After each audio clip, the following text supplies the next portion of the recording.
네, 원천중 2학년 여러분 안녕하세요. 자, 이번 시간에는 생명기술 시스템으로 넘어왔습니다. 자, 저번 시간에 생명기술의 의미에 대해서 살펴봤고, 어딨어?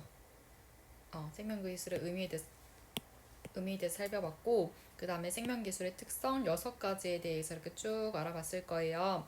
잘 기억하고 있으리라 믿고, 이제 생명기술 시스템으로 넘어왔는데, 생명기술 시스템은 여러분이 그 평소에 기술 시스템 굉장히 자주 들어봤었죠. 1학년 때부터. 그거와 마찬가지로 생명기술 시스템도 토익 과정 산출 대먹임 의 단계로 이렇게 이루어집니다. 특히 여기 대먹임이 이제 중요한데 생명기술에서의 대먹임은 다른 기술 시스템과 마찬가지긴 하지만 특히나 사회적, 법적, 윤리적 문제가 부각이 돼요. 이 과정에서 이제 생명을 사회적, 법적, 윤리적으로 문제 없이 다뤘느냐 이제 그게 가장 큰 문제인데 그거 하려고 보니까 교과서에서 난을 가지고 했더라고요. 잘 안 와닿죠. 그래서 다른 걸 가지고 해보겠습니다. 선생님과 함께 할 주제는 핫한 대체고기입니다. 이제 비건 미트라고도 하죠. 그래서 이 대체고기, 그러니까 고기를 대신할 고기, 그 미래의 고기에 대해서 차근차근 알아보고 이게 왜 필요한지에 대해서도 여러분이 심층적으로 생각해봤으면 좋겠습니다. 네, 첫 번째로 알아볼 대체고기는 식물성 고기입니다. 자, 식물성 고기는 말 그대로 식물성 원료만을 사용해서 만든 고기인데요. 식물성 원료로 그러니까 고기의 대체제로 사용할 수 있는 식물성 재료는 뭐가 있을까요? 가장 먼저 생각나는 건 콩이죠. 왜냐면 콩 안에 단백질이 굉장히 많이 함유되어 있으니까 고기 맛을 내기 용이하거든요. 근데 콩뿐만이 아니라 밀에도 밀 단백질이 있고 뭐 효모 같은 경우에도 사용이 된다고 합니다. 그래서 여러분이 이제 흔히 먹을 수 있는 그 푸석푸석한 콩고기가 아니라 요즘 이제 굉장히 맛있게 식물성 고기가 나오고 있고 또 많은 기업들이 투자를 하고 있어요. 그래서 조금 가장 흔하게 볼 수 있는 식물성 고기로 요즘에 서브웨이에서도 지금 식물성 고기가 나왔더라고요. 선생님이 한번 먹어봤었는데 그 고기로 만든 그 소세지라든가 그런 거에 전혀 뭐 뒤처지지 않고 굉장히 맛있게 먹었습니다.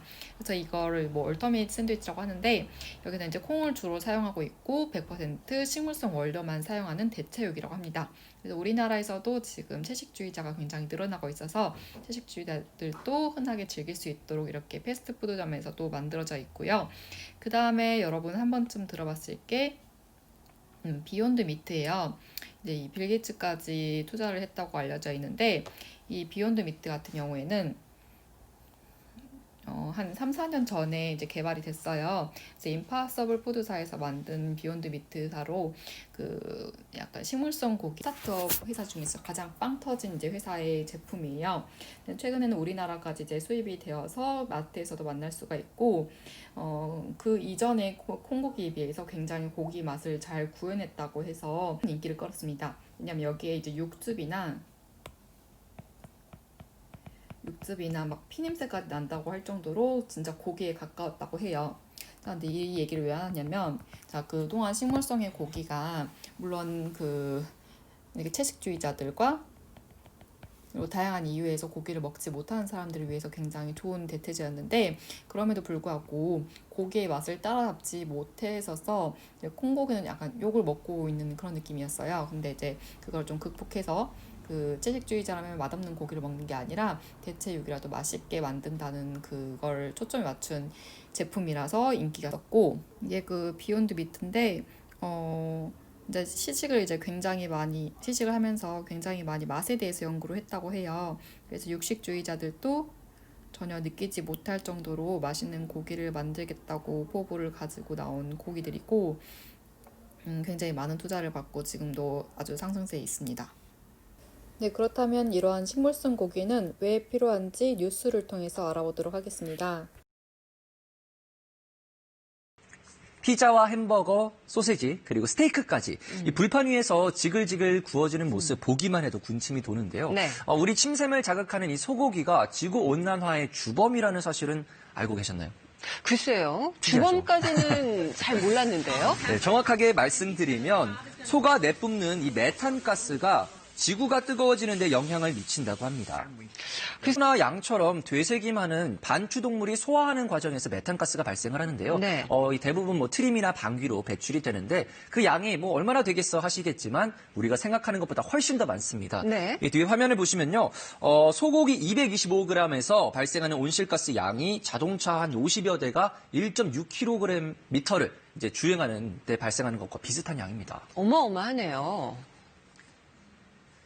Actually, the burps from the cows, it's more burps than farts. When we look only at methane, which is one of the greenhouse gases, it's about 30%. 이렇게 가축이 내뿜는 메탄가스는 지구 온난화를 유발하는 전 세계 온실가스의 18%나 차지합니다. 유엔 산하 기후변화에 관한 정부 간 협의체 IPCC에 따르면 이는 자동차 등 교통수단이 배출하는 온실가스 양보다도 많은 건데요. 이 문제는 메탄가스가 이산화탄소보다 25배 이상 지구를 더 뜨겁게 만든다는 점입니다. 육류 위주의 식습관을 아예 바꾸지 못하는 사람들도 있지만 이 소가 내뿜는 메탄가스가 지구에 악영향을 미친다는 이 사실 자체를 믿지 않는 사람들도 있습니다. I don't believe in it.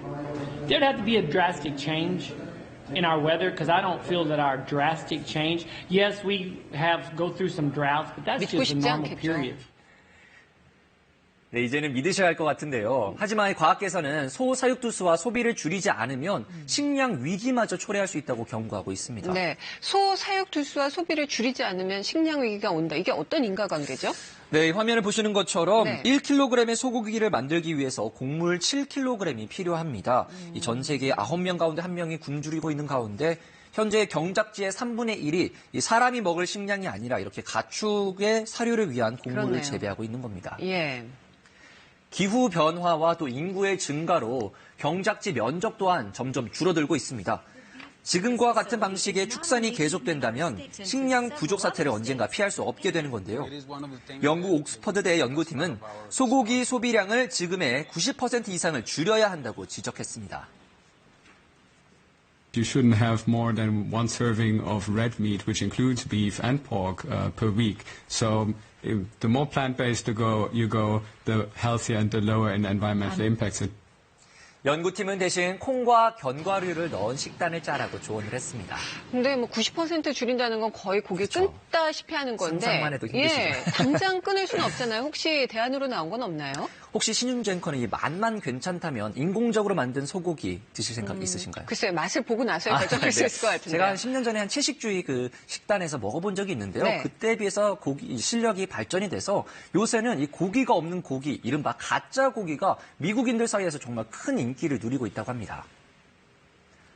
겉모습은 우리가 잘 알고 있는 햄버거와 똑같은데요. 하지만 패티는 실제 소고기가 아니라 콩이나 호박 등에서 추출한 식물의 단백질로 만든 겁니다. 그렇다면 직접 먹어본 사람들의 반응은 어떨까요? It was really tasty and really juicy, and the texture. I was confused that I wasn't eating meat because it tasted and felt like meat. 햄버거에 들어가는 이 패티 역시 콩, 감자와 같은 식물성 재료를 효모 등과 배양해서 만든 건데요. 소고기의 그 맛과 향, 육즙까지 재현을 해냈습니다. 지난 6월 미 식품의약청 FDA의 승인을 받으면서 이제 소비자들이 더 믿고 먹을 수 있게 됐습니다. The protein that's carrying the heme, myoglobin in muscle, opens up, the heme comes out, and catalyzes a bunch of reactions that create the volatile compounds that really give that smell, that flavor that makes meat so compelling. 이렇듯 미국에서는 육식을 대체할 채식 메뉴에 대한 개발이 한창인데요. 한 시장 조사 업체에 따르면 전 세계 대체 육류 시장의 규모는 오는 2026년에 65억 달러, 약 7조 3천억 원 규모로 성장할 전망입니다. 자, 두 번째는 배양육입니다. 배양육이 뭐냐면, 자, 이전에 얘기했던 그 식물성 고기랑 완전히 좀 개념이 다른 건데요. 같은 대체육이지만, 이거는 이제 고기를 따라한 게 아니라, 식물성으로 고기를 따라한 게 아니라, 이렇게 생긴 세포에서, 동물성 세포에서, 식물성이 아니고 동물성 세포에서 실험실에서 배양을 합니다. 얘가 잘 자랄 수 있는 모든 환경을 주고 그다음에 성장을 촉진을 시켜가지고 이렇게 우리 실험실 있죠. 그 비커에서 얘를 열심히 키우는 겁니다. 그래서 마침내 고기와 같은 그 부위를 만들어내는 거죠. 그러니까 뭐 등심이고 목살이고 간에 다 만들어낼 수 있겠죠. 그러니까 이 전까지는 그냥 콩이나 뭐 식물성 원료를 통해서 이제 고기를 따라 했다면 원재료가 아예 다르죠. 이거는 결국에는 지금 과정이 다른 거지 결과는 도축했던 고기랑 같은 거예요. 소를 그리려고 했는데 소가 네 이렇게 생긴 이제 소가 있는데 이제 소를 도축해서 나온 이 그 소를 약간 썰어서 나온 이 고기랑 이렇게 세포를 통해서 배양해서 나온 고기랑 결국 같은 세포니까 결과물은 같게 되는 거예요. 지금 약간 상상이 안 되죠. 맛도 좋고 단백질이 풍부한 육류는 인류의 식단에서 빠질 수 없는 메뉴지만 사육이나 도살 과정에서 환경 문제나 윤리 문제가 제기되어 온 것도 사실입니다. 때문에 가축을 사육하거나 도살하지 않고 가축에서 채취한 세포를 배양해서 고기로 만들어 먹는 방법이 시도되고 있습니다. 기정훈 기자가 보도합니다. 맛도 모습도 누가 봐도 닭고기 요리입니다. 튀김옷까지 입혀놓으면 흔히 보는 프라이드 치킨이지만 이 요리들은 닭을 잡아 만든 게 아닙니다. 닭의 세포를 채취해서 배양해 만든 겁니다. We take cells from high quality animals, we feed them with the nutrients that these cells need to become meat, and once they become meat, we harvest it and we cook it into the products we love to eat. 닭뿐 아니라 소고기, 돼지고기 등 모든 고기를 이렇게 만들 수 있습니다. 사육할 때 나오는 온실가스 방출을 막는 건 물론 도살 과정에서의 비윤리성 문제도 해결됩니다. So people want meat. They don't want slaughter. And so we make slaughter-free meat. And we know there's a massive market for that people that want delicious meat that doesn't require animal slaughter. 이런 고기를 만들려는 벤처가 크게 늘면서 최근엔 생선과 해산물까지 범위가 늘었습니다. 한 컨설팅 업체는 2040년이 되면 이런 세포 배양육이 전 세계 육류 소비의 35%를 차지할 것으로 예측하기도 했습니다. 다만 소비자가 믿고 먹겠느냐가 풀어야 할 숙제입니다. There is not clear that the consumers having the choice, they will choose for lab-grown meat. 그러나 지난 3월 미국 농식품부가 FDA 식품의약국과 함께 세포 배양육의 생산과 표시법 등을 관리하겠다고 발표하면서 배양육의 상용화는 기정사실화됐습니다. 안전성에 대한 소비자의 우려, 기존 축산업계의 반발 등을 어떻게 넘어서느냐가 새로운 고기의 확산 속도를 좌우할 전망입니다. YTN 기정훈입니다. 네, 그렇다면은 지금까지 인류가 고기를 생산해 온 과정을 한번 생명기술 시스템으로 분석해 보도록 하겠습니다. 여러분도 쉽게까 하다가 이번엔 특별히 선생님이 해보도록 하겠습니다. 자, 봐봐요. 가축을 사육을 해서 우리가 여태까지 고기를 얻어왔었잖아요. 그 중에서 이제 소고기를 가지고 할 건데 우리가 소를 그냥 키우면은 바로 이게 소고기로 되는 게 아니라 먼저 당연히 소가 필요하겠죠. 그리고 이 소가 건강하게 자라날, 그러니까 그동안 병을 걸리지 않고 자라날 뭐 항생제를 투입한다던가 다양한 병을 예방할 수 있는 생명 기술이 필요합니다. 그러니까 뭐 애도 나만 놓으면은 그냥 쑥쑥 크는 게 아니잖아요. 소도 마찬가지로 엄청나게 많은 그 관심과 케어가 필요해요. 근데 그 중에 가장 대표적인 게 생명 기술인데 여기에 항생제가 아주 큰 역할을 했죠. 그래서 소고기 같은 거 가끔 보면 이제 뭐 무항생제 소고기 이렇게 나와 있을 거예요. 왜냐하면 항생제를 그만큼 엄청나게 넣거든요.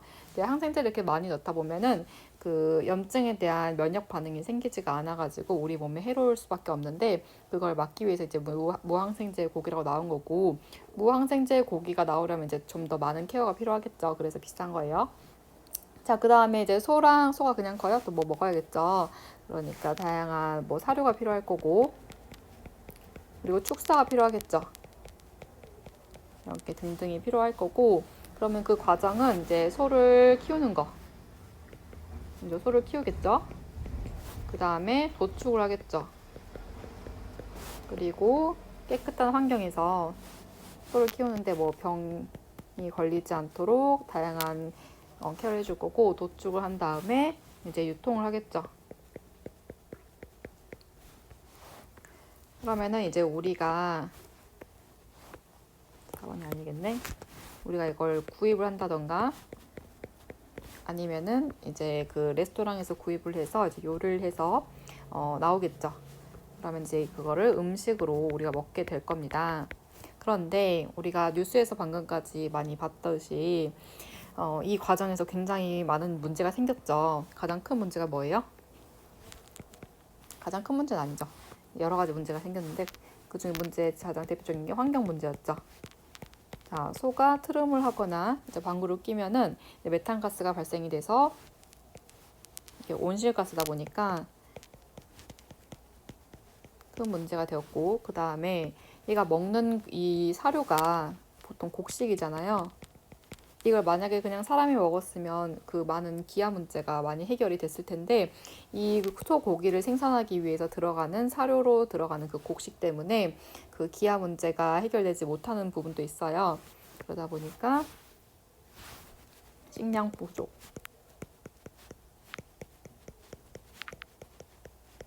가성비가 안 맞는 거죠. 훨씬 더 많은 칼로리를 낼 수 있음에도 불구하고 이 소 하나를 키우는데 고기 하나를 얻는데 너무 많은 곡식이 들어가니까, 너무 많은 칼로리가 들어가니까.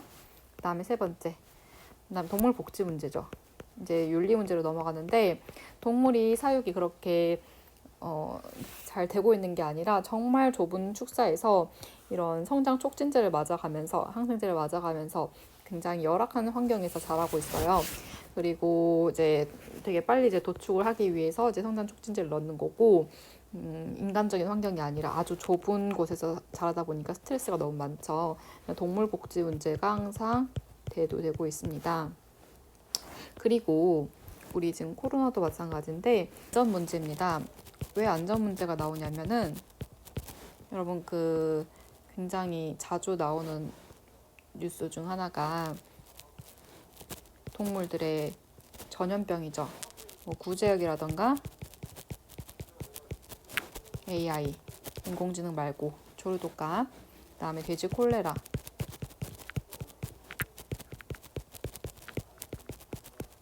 등등과 같이 이제 여러 가지 병에 걸리고 또 이렇게 도축을 하는 과정이 깨끗하지 않을 경우에는 이제 그 단백질, 동물성 단백질이 부패가 됐을 때 혹은 오염이 됐을 때는 인체에 훨씬 더 해로운 물질을 만들어내요. 그 식물에 비해서. 그렇기 때문에 우리의 안전 문제도 굉장히 커지고 있고, 그리고 얘네들이 이제 사료를 먹을 때 중금속도 같이 먹기 때문에 어류뿐만이 아니라 이렇게 포유동물이나 가금류도 마찬가지로 중금속이 축적이 되어 있습니다. 그래서 이러한 안전 문제도 이제 걸려 있는데 인수 공통 질병 문제도 생기고 있죠. 그래서 이러한 안전 문제를 해결하는 게 아까 배양육이랑 콩고기인 게 그러니까 식물성 고기인 게, 배양육도 마찬가지로 동물이 이렇게 커가오는 과정이 없잖아요. 그러니까 병을 걸릴 수 있는 걸 다 차단할 수가 있어요. 세포로부터 얘를 배양해 오는 거니까. 그래서 이런 안전 문제를 해결할 수 있는 방안으로 제시된 게 그 두 가지 대체고기입니다. 네, 여러분 오늘 수업은 여기까지고요. 끝나면 이제 활동지 볼 수 있을 거예요. 선생님 이제 생명기술 시스템 자체는 방금 한번 간단하게 해봤고, 여러분이 해야 할 부분은 식물성 고기하고 배양육하고 어떤 장단점이 있는지, 그리고 내가 그 고기를 선택할 수 있다면 둘 중에 어떤 것을 선택할 것인지에 관한 간단한 학습지니까 그것까지 해주고 마무리가 될 겁니다. 네, 수고했습니다.